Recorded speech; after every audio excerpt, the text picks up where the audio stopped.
Chapter 22. Todd stepped into the barn and walked toward the ringing phone. It was on the wall across from Hiram's slaughter hook. The hook hung from a low ceiling beam between the silo and the manure pit. It was in the center of the room, as if whatever Hiram was gutting needed to be on display. Todd thought that was gross. There must be a more civil way to kill an animal. The hook shined menacingly in complete contrast to its grubby surroundings. Hiram kept it spotless and razor sharp. Todd watched him polishing it before. He stared at it like a long-lost lover. He caressed it, spoke to it in hushed tones, and sometimes burst into hysterical laughter. Todd thought we could easily rename the Milliken farm as the Funny Farm. He smirked. Hiram's the prize lunatic. This area of the barn was cluttered and dirty. An old oak table stood against the wall with an assortment of antique furniture. There was a wingback chair with the gaudiest fabric pattern Todd ever saw. It looks like a pair of Michael Jackson's pajamas. They must be from the Victorian, unless Hiram's raiding antiques for the colorblind. I wonder why they're in here. Isn't the rest of the Victorian's furniture in the attic? Hiram must hate this stuff for some reason. Why else would we keep it in the smelly old barn? There was a pegboard on the wall nearby. An assortment of cutting implements dangled from it. They were clean and sharpened like the slaughter hook. The cutting tools resembled items Todd decided came from a medieval torture chamber. One of them looked like a clamp, only in reverse. The hands moved outward when the crank was turned, as if used for spreading something. Todd remembered seeing them bloody with bits of gore on them whenever Hiram said he butchered a farm animal. They were always spotless whenever he saw them again. It was the same for all of the implements. Weird, Todd thought, looking at one of the tools. It resembled a hacksaw, but with a more jagged blade. Is that for decapitating cows? Ick. Todd ignored the phone. The slaughter hook drew his gaze. The sun winked off of it, blinding him. He squinted. It seemed to whisper, "How many lives have I taken? How many times have I killed without conscience? How many more will die before I'm through?" Todd reached out and gingerly touched the tip. He gasped as it sliced his index finger down the middle. "Ow!" Todd cried, pulling his hand back. He looked at his finger, his eyes filled with surprise. It was laid wide open and bleeding. He shook it and angrily stuck it in his mouth. My luck sucks today, Todd thought. This is such crap. I barely touched the stupid thing. It wasn't enough that Dennis Copeland threw him around like a rag doll. Todd could live with that, even if it made him want to chew nails. Dennis was a strong dude. There wasn't any shame in getting a beat down from him. No, it was the principle of the thing that annoyed him. I got my butt kicked in favor of a queer? Todd thought. Even Copeland's not that stupid. He would get Dennis back if it were the last thing he did. Todd wondered what he would say to a pound of sugar in the gas tank of his Mustang. How about a convertible top with a brand new moon roof cut in it? It was coming, once Todd was high enough or drunk enough to muster the courage. Let Chris think he's safe, Todd thought. He has to come here sometime. When he does, I'm going to punch him right out of his dress. What's wrong with the world? Everywhere I look, there's another queer this, transgender that. At least Hiram's normal. He shook his head, clearing the image of Hiram in an evening gown. If he weren't, he would be one nasty-looking queer. Todd was going to mess McKee up. He knew Hiram would be mad at him for doing it, but that was his problem. The farmer seemed paranoid about Chris for some reason.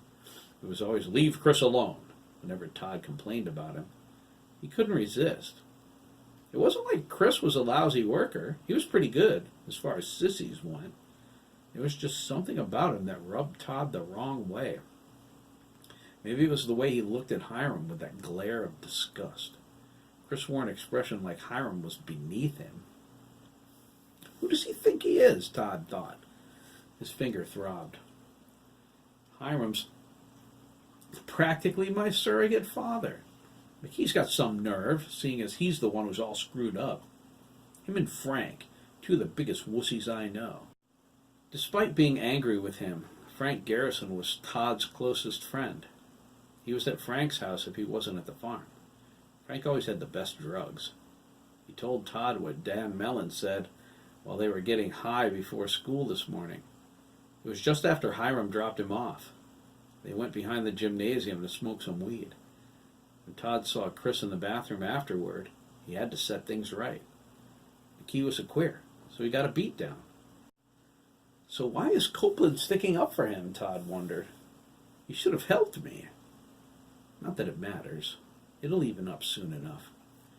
Frank's going to get his too for running out on me. We could have taken Dennis. All Frank had to do was bleed on him a while I jumped him from behind.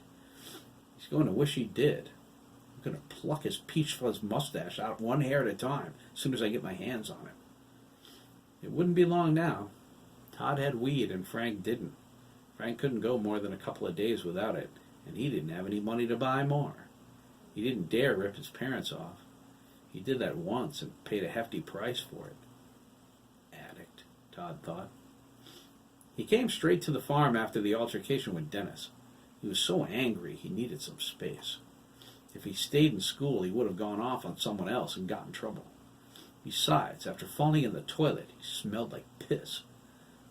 At least he had until September before facing the music about skipping the rest of his classes. They could screw themselves in the meantime. So could his father, if the school called home to rat him out. Todd wasn't going home all summer anyway. There wasn't any reason to. Charles O'Connor wouldn't notice. He was the night shift supervisor at Copeland Industries. Todd rarely saw him. He worked the graveyard shift and slept during the day. If Todd went home, his stepmother, Brandy, would kick him out like she had since he was 8 years old, the age he first started hanging around Hiram. He spent the night with the farmer then, too.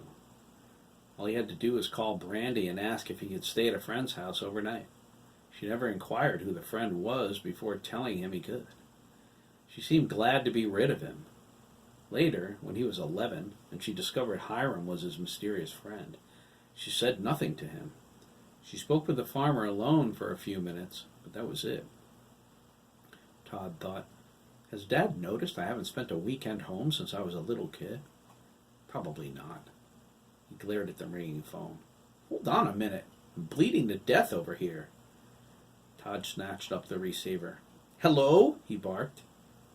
Todd? A deep voice asked. It was Hiram. What's wrong? What took so long to get to the phone? Oh, nothing, Todd replied. I nearly cut my finger off on your slaughter hook, that's all. Are you bleeding? Hiram gasped. Todd wondered why he sounded out of breath. Yes, I'm bleeding. Do you need me to come look at it? No thanks, nurse, Todd grumbled. I'll be all right. What do you want? His tone was a little sharp, but his finger hurt. The old man's just going to have to deal with it. As long as you're okay, Todd said. I'm fine. I have work to do. What do you want? Hiram cleared his throat. You have a trainee coming in tonight. Do you know Teddy Bigelow? Todd felt a chill go down his spine. The cops kid? Oh, great. No getting high with him around. I know him. He's coming in this afternoon to do the night milking with you, Hiram said. I need you to show him the ropes. Oh, joy. And he's doing the morning milking, Hiram continued. He cleared his throat again. It sounded like a half laugh. His father gave him permission to stay in the guest room. Gee, thanks, Hiram, Todd cried. I wanted to have a few beers tonight. He shook his head. What happened to Henry? I don't want to talk about Henry, Hiram snapped. Todd was startled. God, chill out, Hiram. We don't discuss Henry, Todd, Hiram said, instantly calm again. We had a conflict of interest. Whatever. Can I go back to my work now? One more thing, Hiram said, suddenly rushed. I left a pitcher of Kool-Aid in the refrigerator. It's for Teddy. Let him drink it, but no more than one glass, and not until after work. You can have water until then." "Why only one?" Todd asked.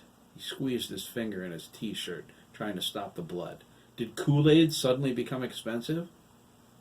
"Just do what I say, Todd!" Hiram raged again. After a few moments of stunned silence, he calmly added, "His dad said he wets the bed. Don't say anything to him about it. I don't want you to embarrass him. Just make sure he drinks it. He goes to sleep early. Once he's out, you can have your beers." "Fine," Todd replied. He thought, Hiram's in a foul mood. He was a lot friendlier this morning when he dropped me off at school, and a lot bloodier, too. Who slaughters calves so early anyhow? He didn't even bother to wash again. I swear, he's got some serious emotional problems. Who wants to walk around all day covered in dried blood? Gross. "I'm at the garage if you need me," Hiram said, and hung up. Todd held the receiver out and stared at it. "Goodbye to you too, jerk," he said, and slammed the phone down.